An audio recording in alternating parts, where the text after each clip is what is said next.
amplified pattern recognition. Why does the universe exist? We're about 5 Einsteins away from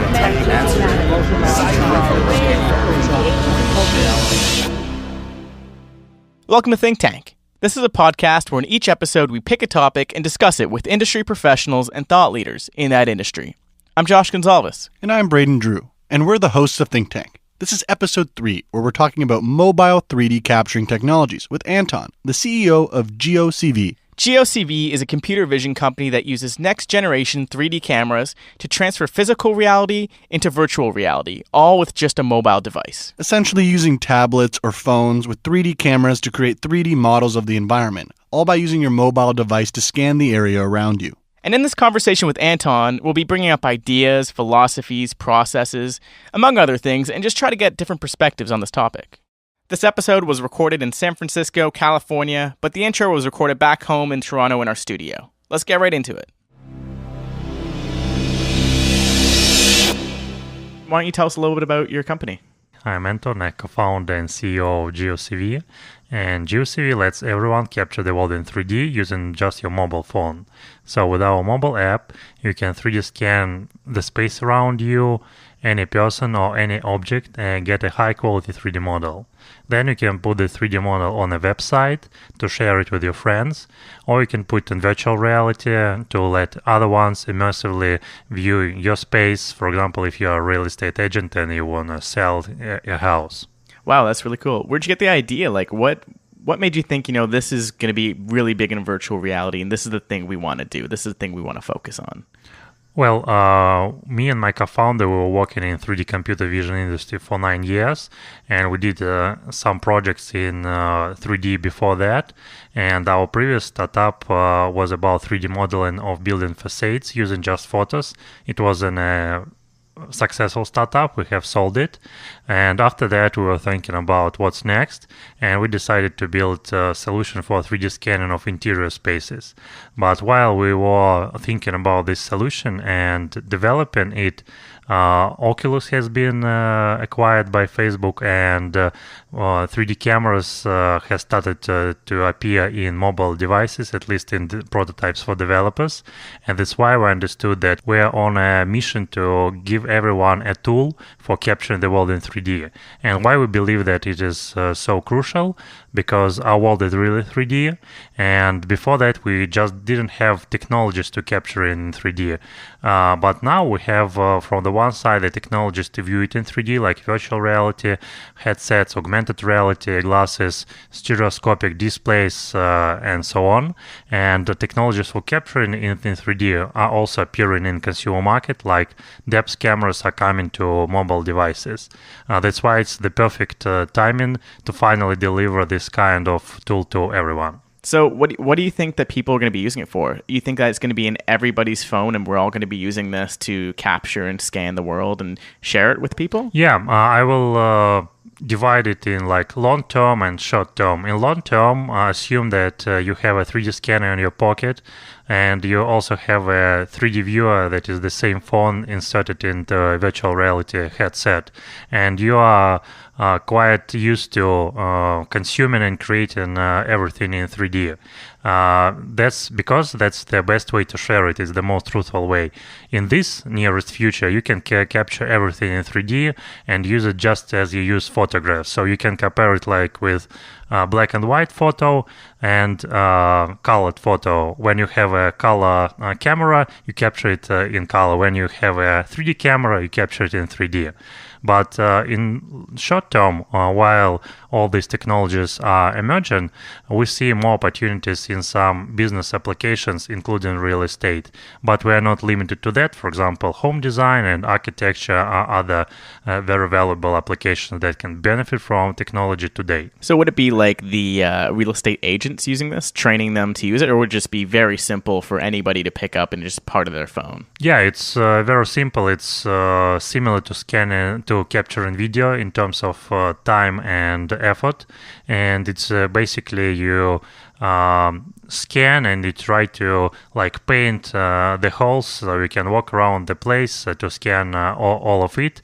And a very cool thing that we do, we create a 3D model just in real time on your mobile device, so you can actually see what you get as a result, and you can guide the whole process. So no special training is required. You can just grab the device, and in a few minutes you're kind of a professional scanner. Oh, well, that's amazing. But I mean, if we want to do it now, we don't have that technology in most cell phones now. Do you have another solution with cell phones that are available in the market right now? So our app is intended for the next generation mobile device with 3D cameras. Such devices are already in the market. So for example, you can go to Best Buy and get HP tablet with Intel RealSense 3D camera inside.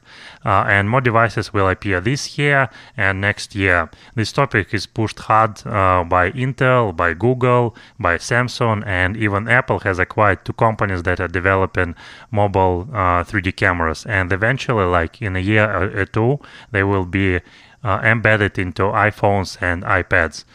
So you can start it like almost right now. We just need to support the new devices that are coming.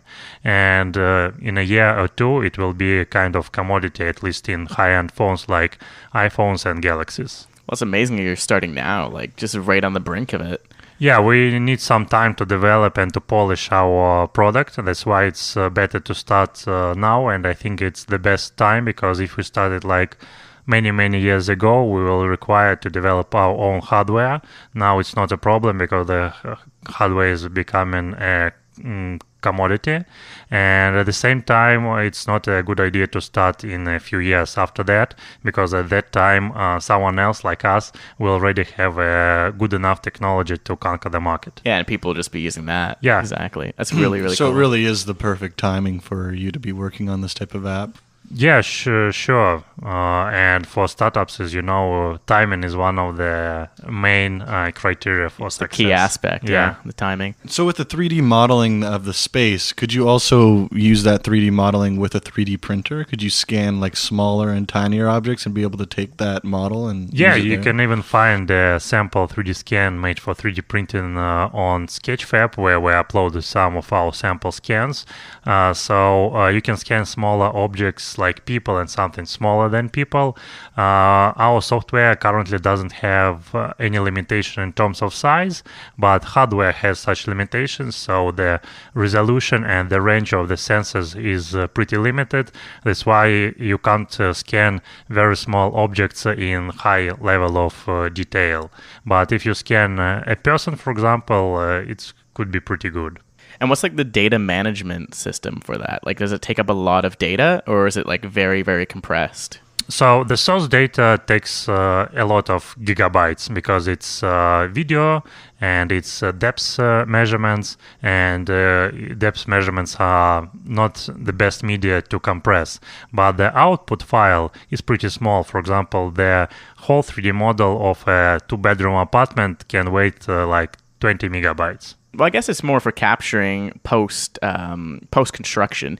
So you're not really focusing on the pre-construction market of architecture. Really. No, we are focusing on like what is called capturing reality, and there's something that already exists for modeling, for creating 3D models of something that is going to exist. There are already good solutions like CAD systems, BIM systems, and so on. I don't know if you guys have tried this, but would you be able to capture it right from like a Samsung Gear VR type of solution where you have it on the virtual reality and you see from both your eyes as it's mounted on your head? So when Samsung will have a depth camera, we will be able to do that. Right now, we require depth camera to be embedded in the device, and current Samsung phones don't have it yet. But there are rumors that even the next Galaxy could probably have a depth camera. And for the vendors, depth cameras are not only for scanning. Scanning is only one of the applications. It can help a lot, for example, in photography. So you can make portrait shots when the face is in focus and the background is not in focus. Or you can change the focus after you make the photo. It's very cool. And you can make very easy edits to the photo. So you can drag and drop a person from one photo to another background. So advanced photo is one of the consumer applications. And for especially for Samsung and other guys in virtual reality space, like HTC, for example, depth camera brings an opportunity to build a high-quality inside-out positional tracking. It means that in Samsung Gear VR, you can only rotate your head, but it doesn't track the movement of your head or your body in the space. If you have a 3D camera, you can build a pretty robust solution for navigating inside the space, so you can get a high-end virtual reality experience in a very affordable form factor like a mobile VR headset. So we'll get something like the HTC Vive, and HTC, a mobile version of it. Yeah, so HTC Vive requires additional cameras, and it delivers the whole new level of virtual reality experience, but it requires some additional setup, and that's why you need some special room, some special equipment. If you have such an opportunity just in your mobile phone built in, you can do it wherever you want, just in seconds. And I guess that will also go with more social applications. Like we just talked about social VR. How's this going to change social? Like, will we be able to network between mobile devices, and they'll be able to scan each other and find out the depth of each other's headset? Yeah, sure. So even now you can go to VR chat and try our scan in their system, so you can actually communicate in a real environment that was uploaded to their system. For social VR, we bring an tool that let you bring something that exists in real world to a virtual reality. You can bring your own home, so you can hang with your friends in your real home, or you can bring your own office, so you can make business meetings in your real office. You can bring your own avatars, so you can be realistic representations on virtual reality. And you can bring a lot of stuff like your favorite pieces of furniture or your favorite accessories and so on to virtual reality. And you can not only bring something that you have captured, but you can also use something that others shared. For example, I can capture my favorite piece of furniture, and you can use it or buy it to put it in your virtual home, and so on and so on.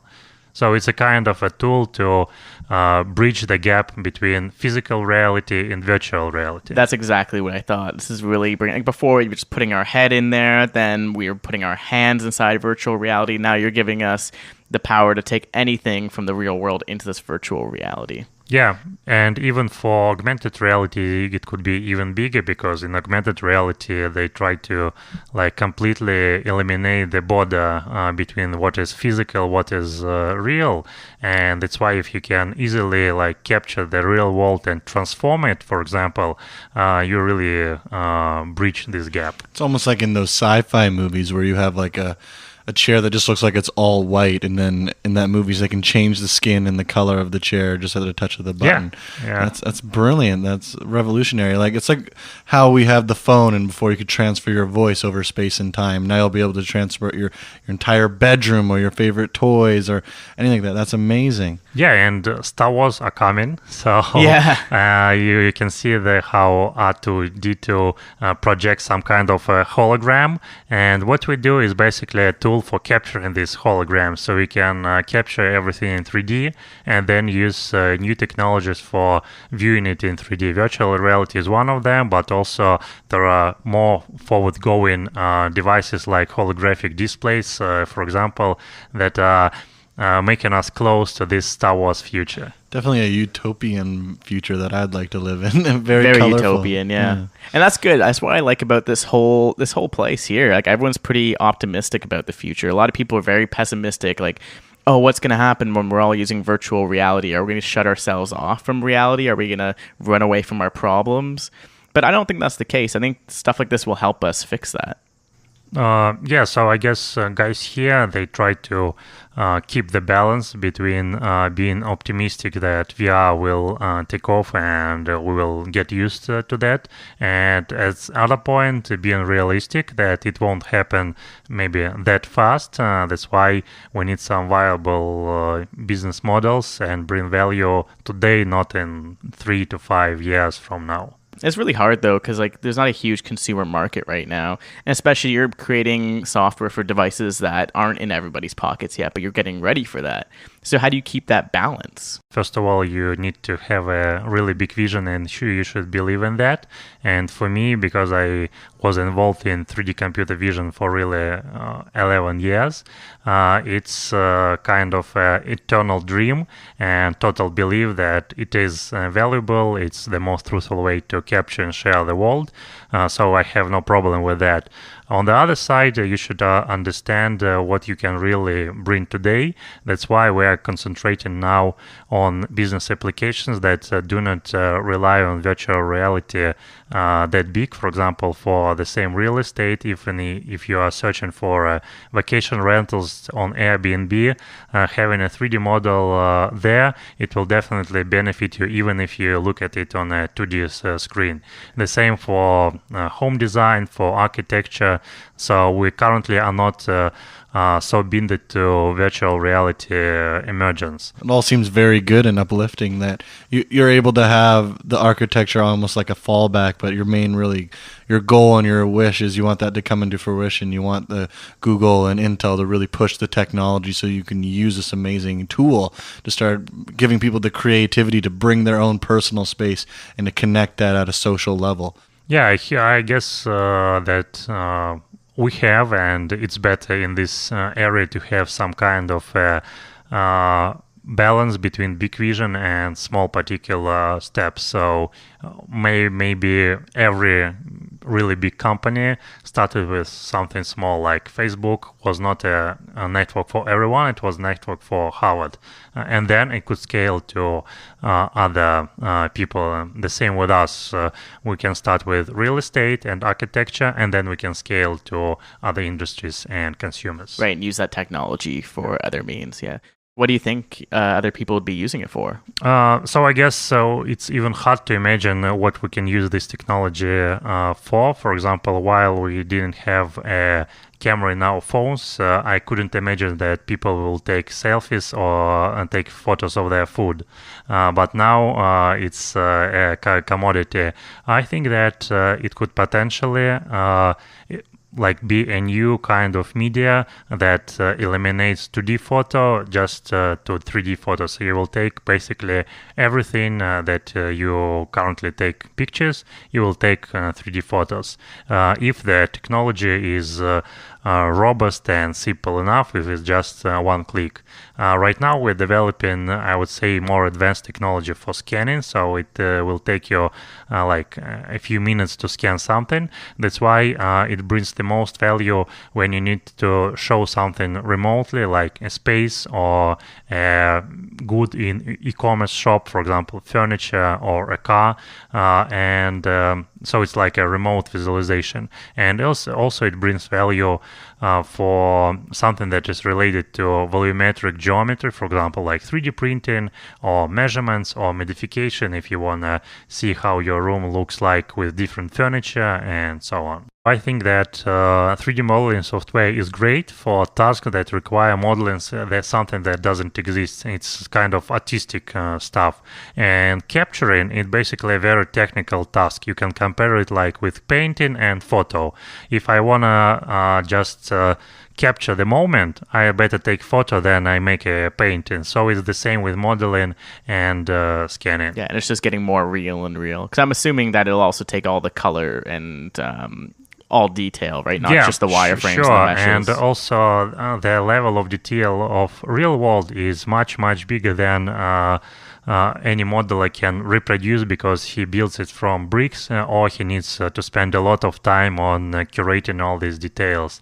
When you capture the world in 3D, you capture all the color information, so all the details, as well as all the geometrical information, like the small details in geometry. So how easy is it to actually edit once you actually scan it in? So like I bring in a leather couch and now I want it to be like purple. So right now it's not that easy because you will need to do everything manually. But in the future we can add such additional features, so you can select some furniture, for example, with your touch interface.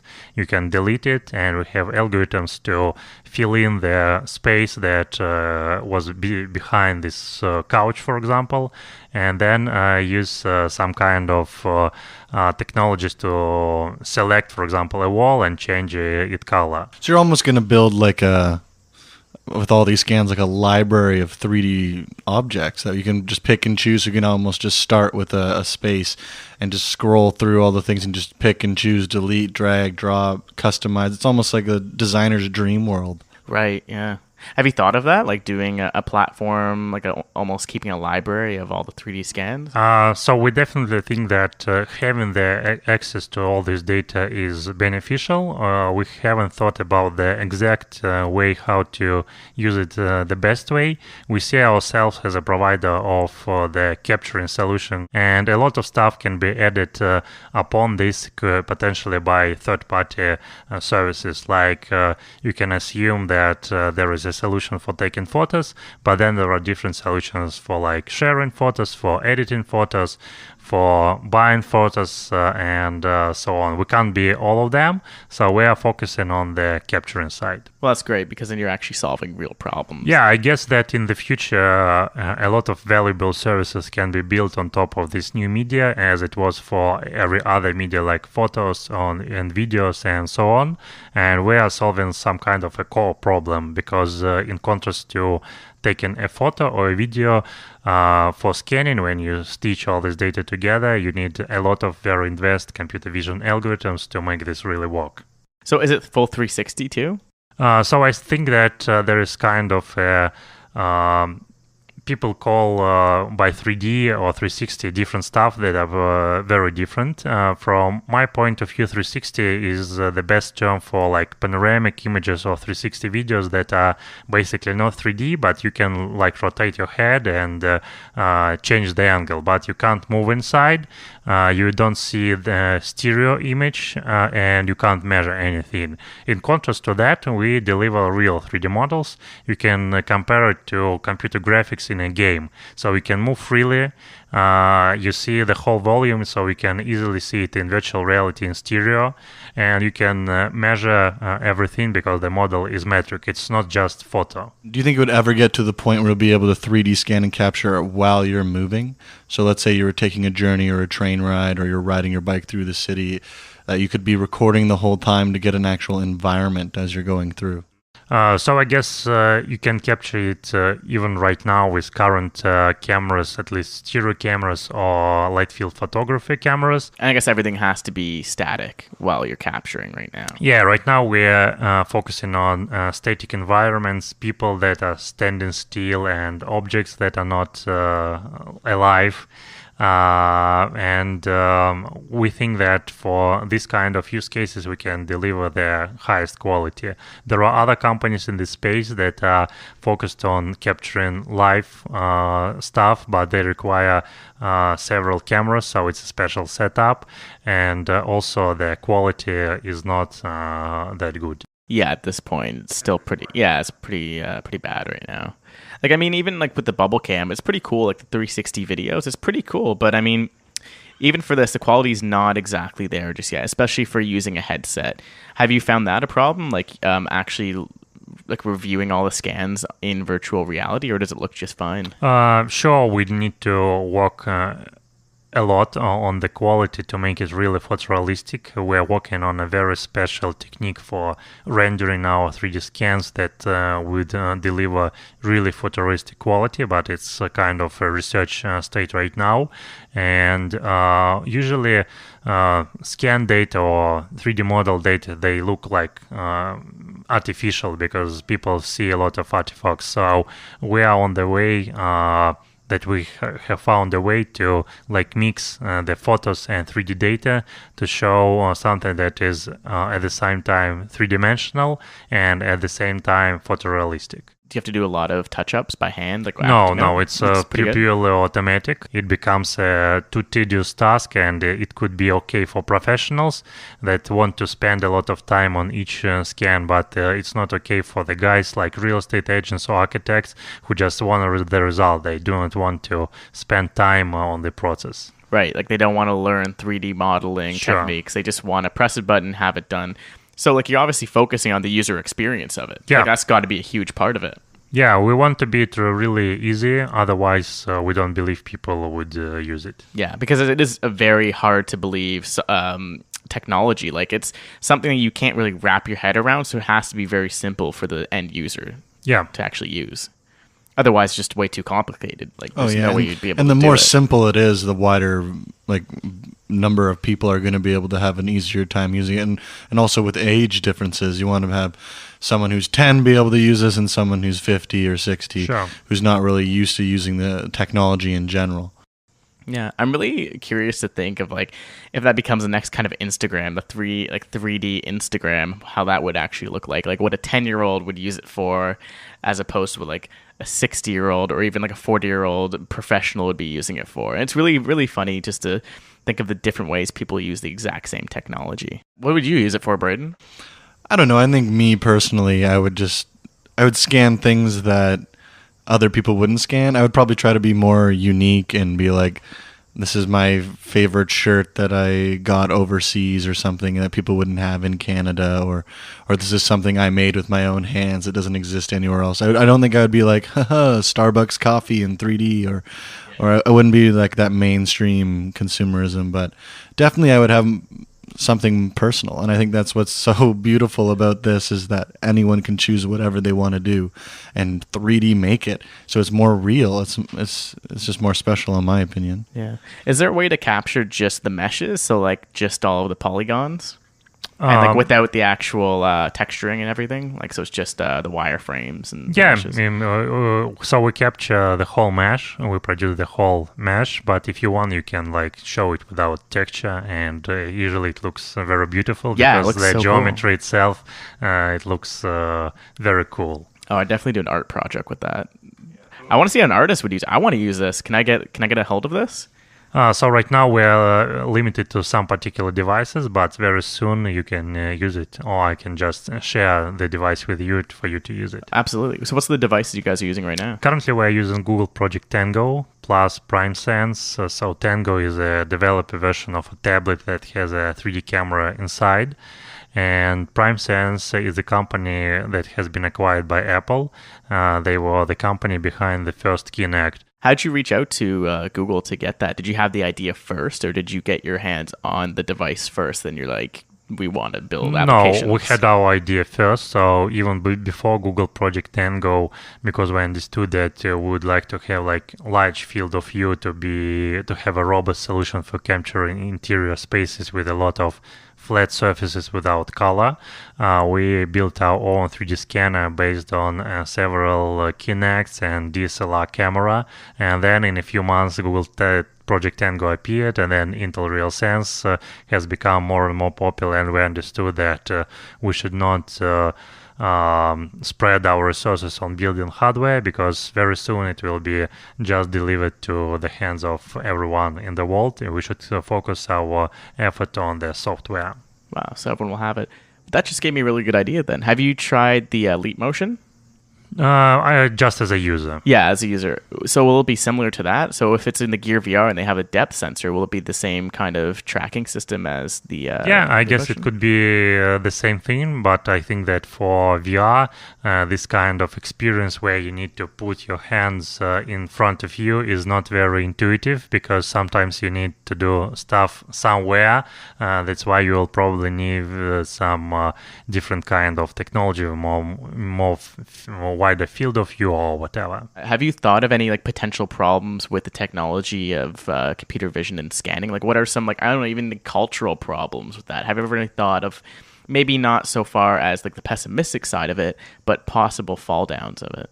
So there are definitely some technological challenges because what we are eager to do is deliver really photorealistic results. So you can't distinguish is it a 3D model or is it a real picture, and it's very challenging. And in terms of non-technical and non-like business stuff, there could be some challenges with copywriting. For example, if I want to scan something and then I 3D print it. So am I still in your design or not? Right.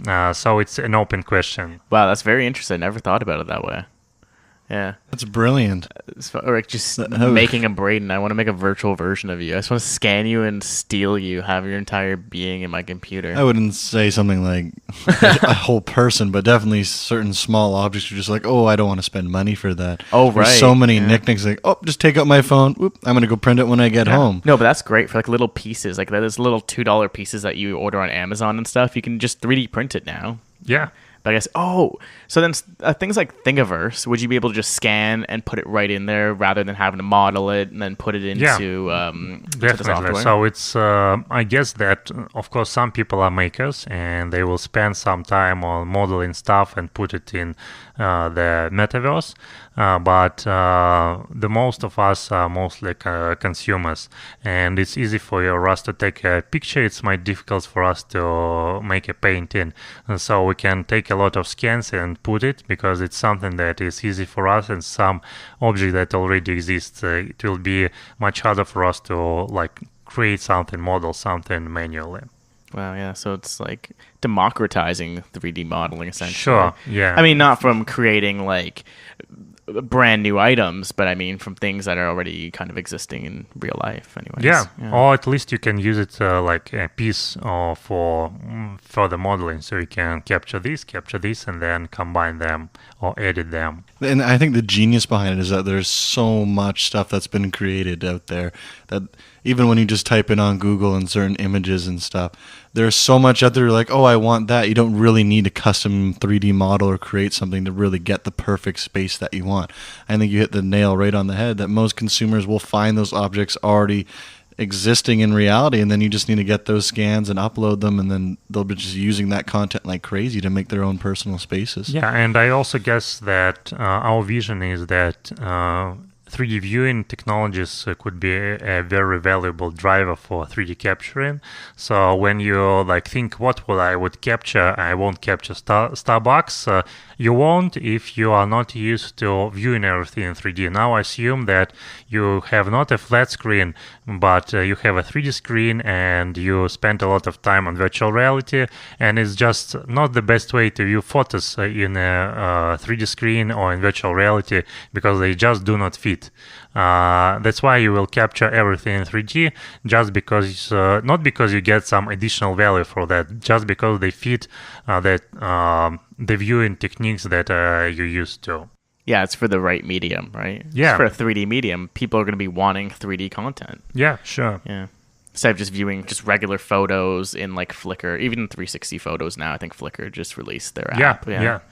Yeah, you want that 3D, that extra depth into it, which I find that really cool. It's fantastic because it's making photos and just the content that people are consuming on massive scales more tangible and have almost like a feel. Like it's the closest you're going to get to a texture and like a gradient of materials without actually having it physically exist. And I think that's amazing for like everything's moving forward. Video games and animation right now, they're all trying that. And then that a consumer on its own can scan something in real time and then use it themselves in a 3D space is fantastic.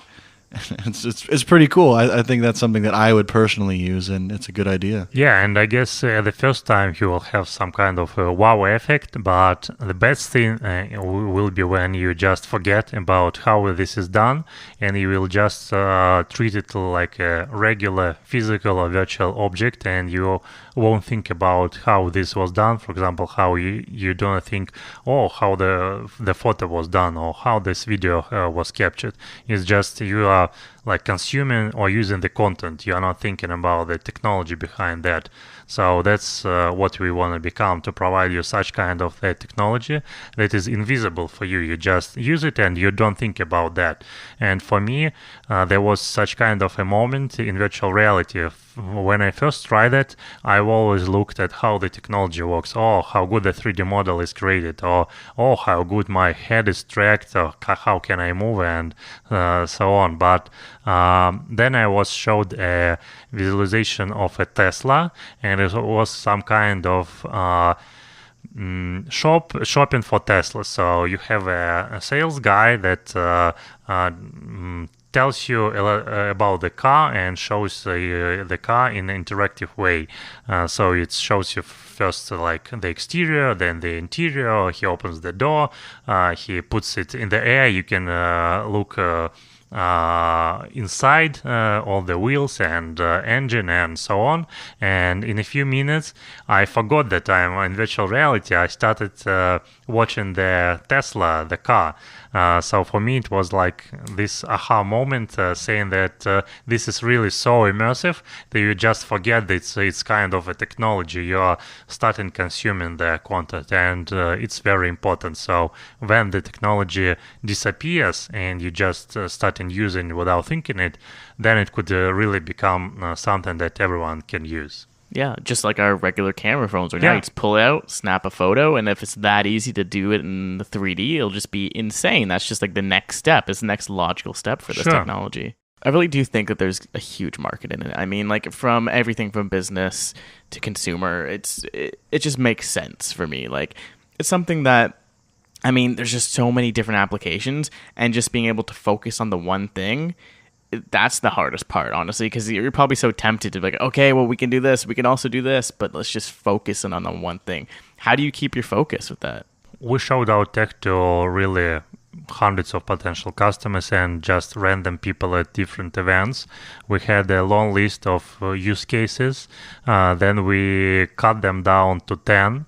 Just by our gut feeling that this one are not the best cases, because either we do not bring a lot of value, or the market is too small, or it's very hard to sell, for example, to governmental structures and so on. And now we are talking to potential customers with deeper interviews to really understand how their business processes works and where our solution can fit in, what problems do we solve, is it a real pain or just like a vitamin pill, and so on. So it's just a very systematic process of saying no to a lot of different opportunities. Yeah, the opportunity evaluation here. Yeah, you're just narrowing it down. Yeah, so it's basically we start from a wide range of opportunity. We narrow it down to the ones that we want to focus on the start. But at the same time, we understand that it's just for the start, and then we can go back to these deferred opportunities and add them, because then they will become easier for us to enter, because the technology is more ready, the mindset of the people is more ready, and they could be easier for us to enter. So how do you keep the vision then without being stuck into one thing, just making sure that the whole team is on the same page? So I guess we started from the vision, and then we selected some particular applications. So the vision, that's the thing that drives us. So we are not thinking about ourselves like a real estate company or architecture company or home design company.